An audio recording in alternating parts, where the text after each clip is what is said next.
Hello guys, I am back and today I am going to speak about the interpretation of Bhagwad Gita as per my understanding. Bit about myself, I am a avid blog reader and I read different technical things, and I totally believe in all the future big things, be bitcoins, 3D printer, and genome project, big data, internet of things, and all those things. But I also believe that this all technological advancement which we are making as a human being, this can be changed if we apply this things into our religious text, some of the scriptures which we had, especially in Hinduism. There is one script, Bhagwad Gita. So it has totally, like, when I read, I was very much agnostic person, and I am basically a software engineer by profession, and I work in big data, and I do a lot kind of development activities for a lot of the companies, and that is my professional life. But in part time I do this kind of research where my aim is to how we can mix the computer technology into understanding of this ancient scriptures, which are truly mind-blowing. I have put my very significant amount of time, energy, and research into these kind of things, and I totally believe that this really can change the view. Okay, so this might be become this might be a bit boring, because right now I don't have the enough time and all those things. But slowly, if I see there are a lot of things, lot of response which is coming on, and then slowly I will be like developing new things. Okay, I will be doing these things which will be more graphic in nature and which will be not boring, I suppose. Okay, so that's the thing which I want to speak to all of you. And to start with, let's see what is like, as per I will be going all these things and totally deep. These things are very deep in nature, and I have totally made these things with intense amount of research, you won't believe. But I have made these things, and I made it for myself because it made the things very simpler, very easier for me to grasp these things which were there in this ancient text. Okay, so again, I will be, if you have any doubts or if my views don't match with your views, I'm totally okay with it. It can be, it's not always there my view has to be matching with somebody, or I cannot be wrong. Of course, I am always open to any kind of peer review. Please comment if you have any doubts or if you have any question about what I am telling. And most of the things are also belief, and slowly if you put intense amount of time into these kind of things, you will slowly start to believe that these all things are so practical, so logical. It's so logical, I can't believe. It's totally, because I work in program, I code. Okay, and I totally believe in logic, and this is totally logical. So enough of my research and my things which I have done, but let's get into the topic. And today we will be talking about karma. Okay, so this is a very buzzword, especially in the Western world. What's karma? Like, a lot of things are going with karma, and karma returns, karma is bad, this, that. But actually the meaning of karma has been totally twisted in the Western civilization, or in the common colloquial way they speak, all those things. So first of all, there are some technical terms. Okay, there are some keywords which you guys need to understand, and I have tried my best to translate those things into the synonymous English. Okay, but again, it might vary till some extent. I am not either perfect in the translation of both the things. Even Google cannot translate better than what I have done, so that I'm pretty much sure of. So now coming to the first thing is prarabdha. Okay, this is one of the term, prarabdha. And first of all, let me give some background what is going on. So you have to believe something, okay, then only I can explain this thing. Otherwise I cannot explain this thing how it's going to work. Let this thing be started as this, that suppose you don't believe me, I am totally fine. What I'm going to tell you, don't believe me, that's I'm totally fine. But let's assume for a moment that you assume this thing is true. Like in high school days, we were assuming let this be x, and then we were contradicting in the proof that hence x is not equal to y, or hence x is not equal to this. So this assumption was wrong. So that was the logical thing which we were doing, right? So let's assume what I'm telling is true. Okay, now what I have at least realized, that all these things, only two things I came up. Okay, only two things I came up with. The first thing is, either I cannot prove totally physically that it's totally 100% right, or I can totally logically understand. Never have faced this thing that totally this thing is totally wrong, 100% wrong. Never in my logical conclusion with my intense research I have come to this conclusion that this thing is totally wrong with as per my logic.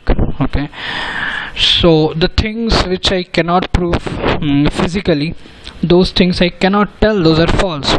If I cannot prove that's my weakness or my lack of understanding, that doesn't mean it has to be wrong. Okay, this is totally a crazy idea.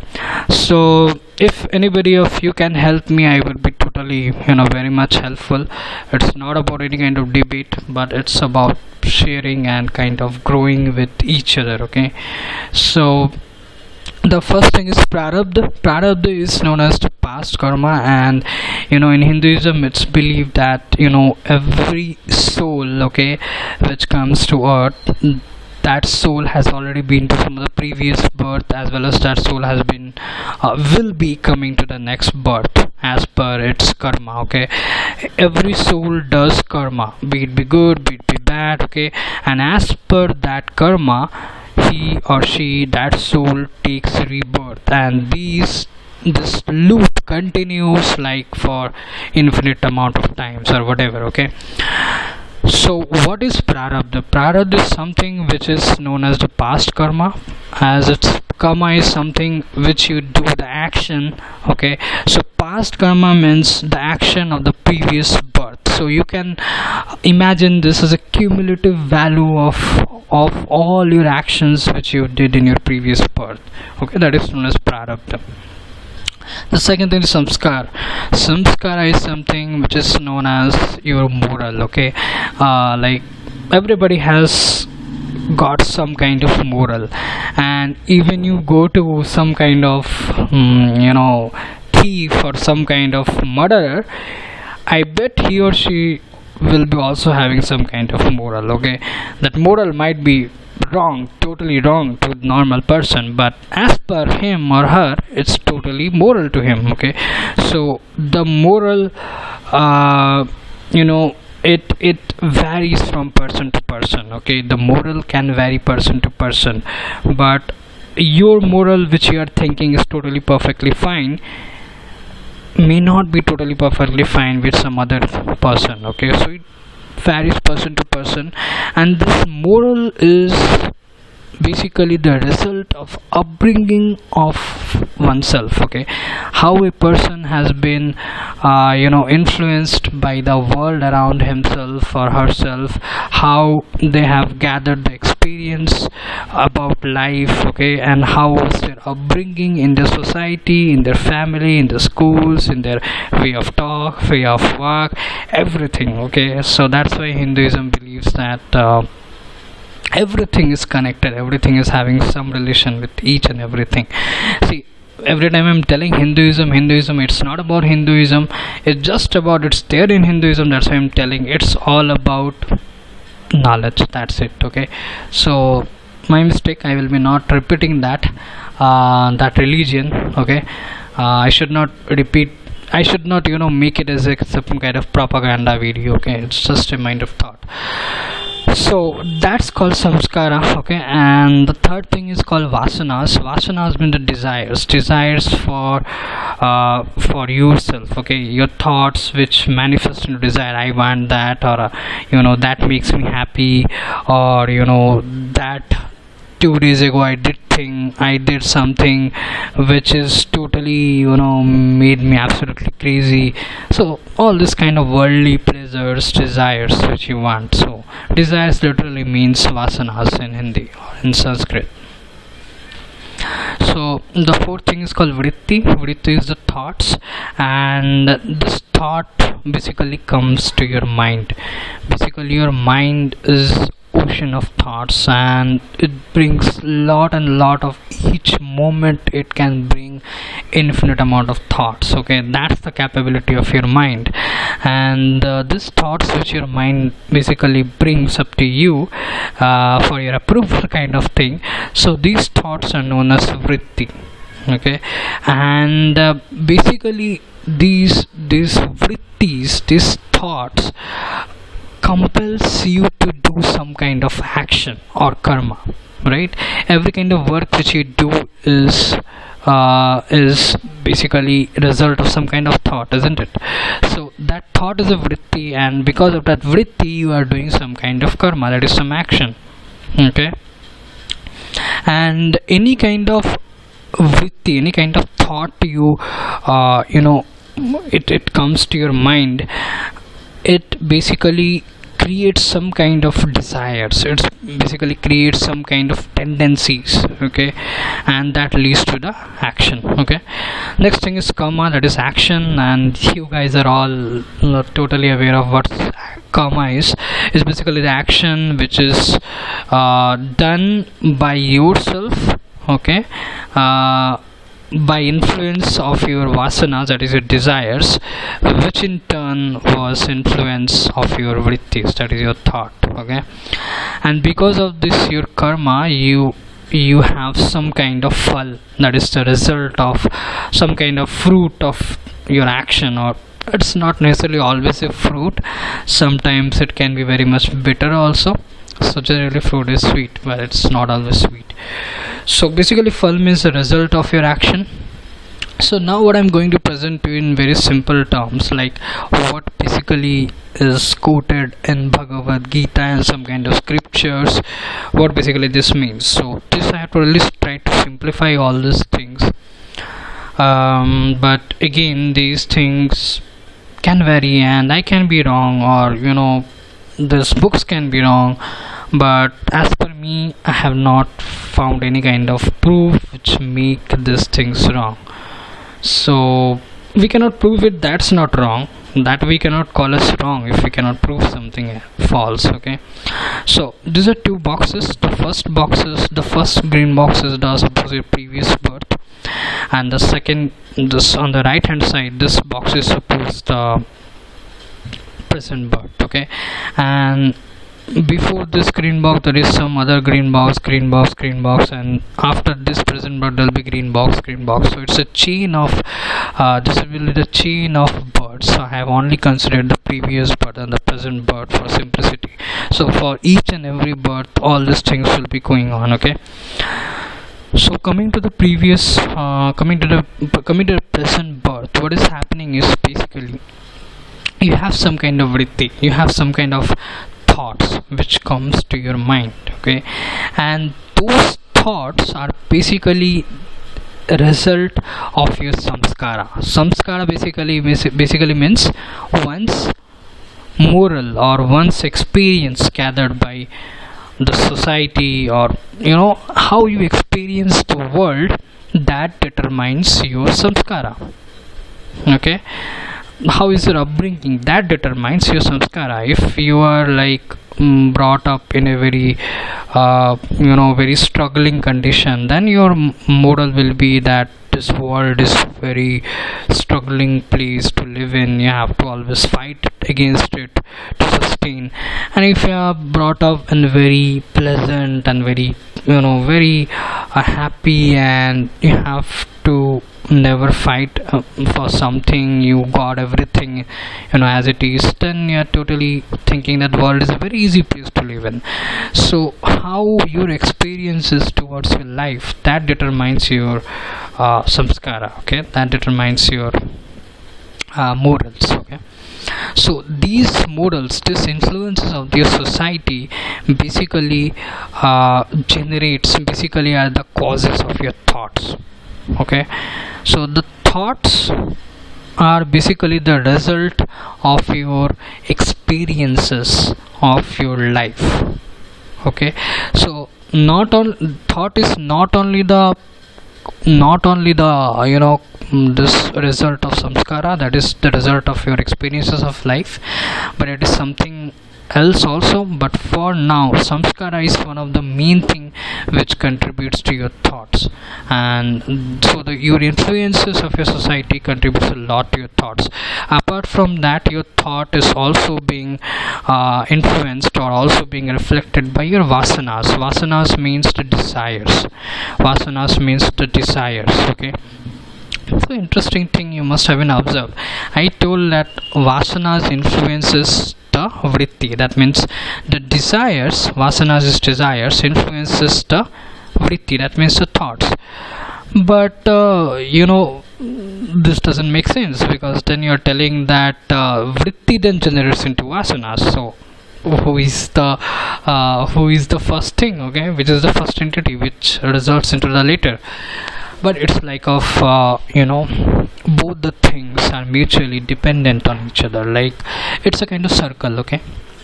You can tell like this: first, when you took birth in this world, might be the first vritti came to your mind was due to the samskara, the influences which you got, and slowly those thoughts gave some desires to your mind, and in return these desires again gave some thought to your mind. So that's a beautiful way of understanding this. So these both the things are dependent on each other. So okay, so this is the thing. And also this vasanas, this desires, basically gets manifested to karma, right? This vasanas basically gets manifested to karma, and this karma gives the result of your whatever the karma, whatever the action you did. And also one thing is that whatever karma you do, okay, whatever karma you do, that karma will also influences your thought. Now let me rephrase this: whatever action you do, okay, those actions, those work will also influence your present state of thought of your mind, okay. Whether that action is giving some kind of phal or whether it is not giving some kind of phal, that doesn't matter. But if you do this karma, it is bound to influence your thoughts of your mind.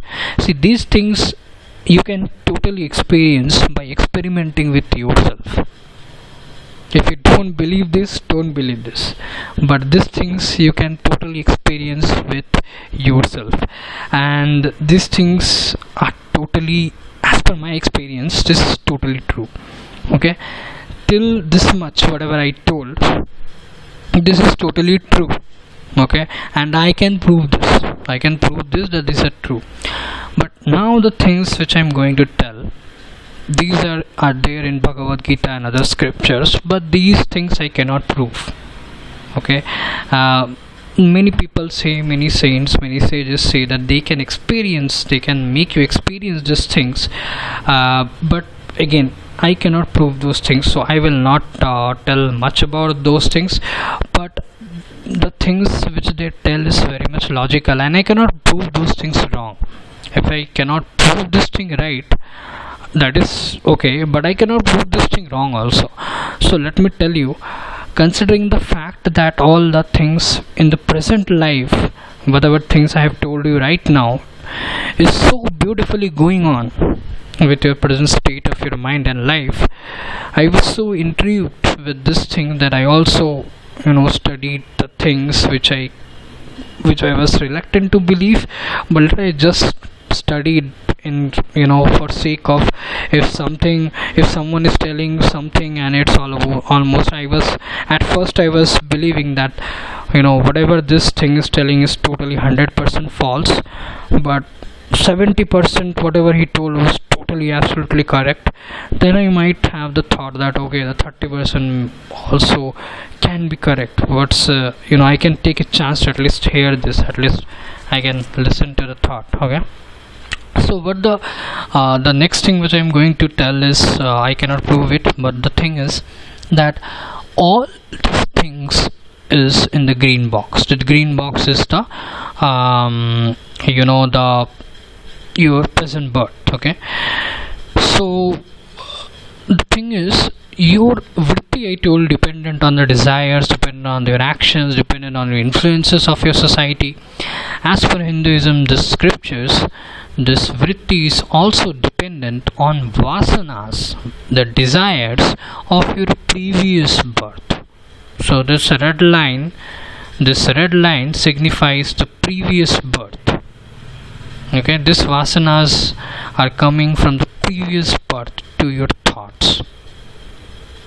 Okay, so again, this vritti is a summation of this thing plus vasanas plus karma plus samskara. But if you are totally controlling your karma, if you are totally controlling your samskara, if you are totally controlling your vasanas, then you are practically making this thing so less, okay, so insignificant, that you are totally taking control of your vrittis as per your present life. There is nothing to do with your previous life, your desire to.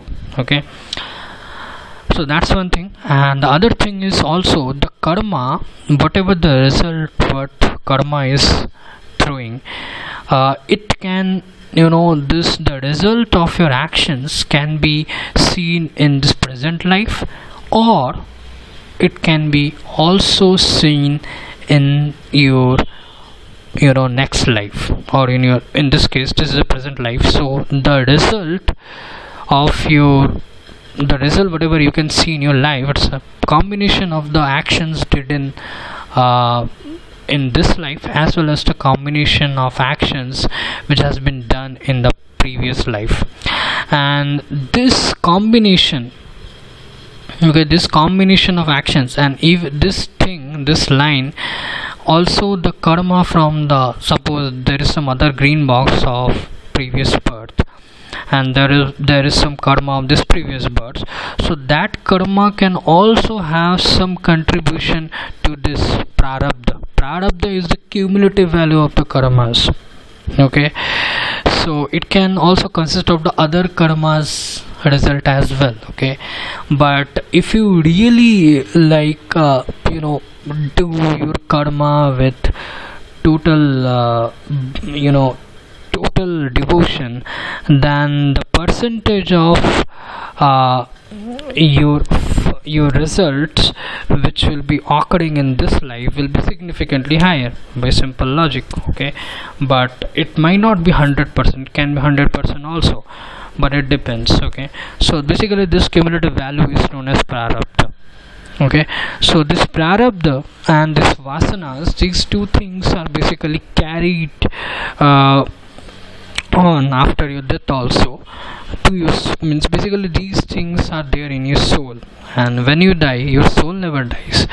So in the next birth also your soul will have these two properties: prarabdha, which is the cumulative values of actions, and also the vasanas, the desires. So you can tell that the fall or the result of whatever you will see in this present life, somebody tells that in Hinduism it's a belief that it's already predestined. or it's already written in my destiny, sorry, that it has been, you will be getting this, or you will be dying in this time, or whatever like this. So might be something, might be, coming from prarabdha, so they are telling that it has already been written in destiny. But there are a lot of things which you can also change with this present karma. Okay, so it depends what is there. It's not in your hand. In your hand, it's only one thing, that is to do the karma of your present life, not to bother about this prarabdha which you have already done. That the thing which has been done is already done. Okay, so that is all about these things. And here I have written this: the vritti is depends on the vasanas, and vasanas can be of the desires of the past life as well as present life. So the thought of this present life, okay, the thought of this present life depends on the vasanas of the past life as well as present life. Plus it's the value of the samskara, the morals of the present life. See, samskara.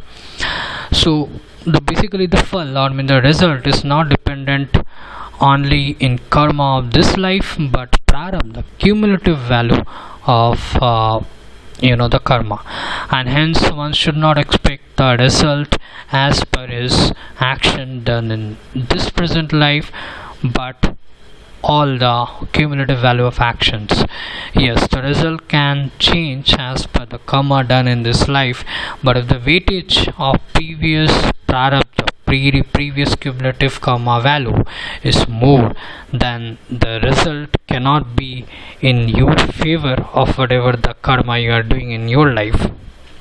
Okay, so I hope it makes it made some sense, and I tried my best to understand all these things.